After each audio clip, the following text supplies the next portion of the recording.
Hello, you're watching Dukascopy TV, I'm Ben Jones. The pound reached its strongest level against the dollar since January today, after GDP data showed continued growth. Joining me on the line to discuss the current state of the UK economy is Graeme Leach from the Institute of Directors.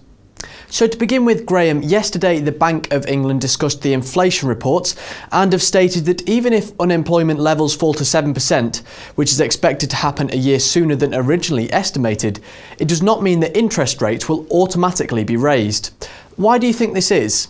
Quite simply, there are many factors at play here which could determine the future outlook for growth and inflation, and so you just can't be rigidly tied to unemployment and say once it reaches 7%, hey presto, we intervene. There are many other circumstances and many factors which could play at the same time. And if we look back, let's say, for the recession, then the relationship between output and employment changed in the recession as compared with previous downturns. And similarly, in the upturn, there's no assurance as well that employment and unemployment will behave as they've done in the past with regard to GDP growth. And so they've just got to hedge their bets here. Otherwise they could make themselves look very silly if they have to rigidly implement a policy when they know full well that actually there are many other factors which would say, hang on a minute, we've got to stop and look at the big picture. So it's not a big deal. It's just one of those things that forward guidance at the end of the day is helpful.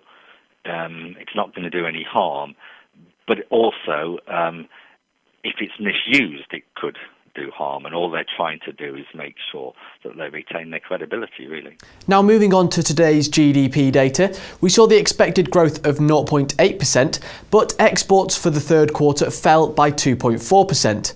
What do you think caused this, and how does this affect the economy? Well, it's a difficult market out there, and obviously our main European market is struggling, and one of the things that tends to influence exports most is not just the price, but it's the rate of demand growth in your export markets as well. And clearly, European markets are struggling. The broad money supply across the Eurozone is flat; it's hardly rising, and this means that the Eurozone is sort of only one shock away from deflation. So it's a difficult market environment in which to get into. And finally, business investment for the third quarter has seen some growth, rising by 1.4%.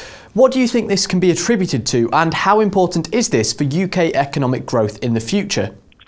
There are two things which seem to be happening at the moment. One is that consumption growth seems to be firming, and that's very good. And consumption growth is firming because of improved consumer confidence, rising employment, and a falling savings ratio, and so that's all good. But also moving beyond consumption, the recovery is widening to take in business investment. Business investment has been the dog which hasn't barked in the recovery, but now it's beginning to. We can see survey evidence pointing to that, and what's happening now is that companies are beginning to say, okay, we're clearer now. All the uncertainty about future demand and economic uncertainty around the Euro's crisis, that seems to have abated. We're pretty confident there's going to be a decent growth in the economy next year, so all that investment which was delayed or postponed now comes back into play. And don't forget that many UK companies, and certainly UK PLC as a whole, is sitting on a pile of cash, so it's got money to spend.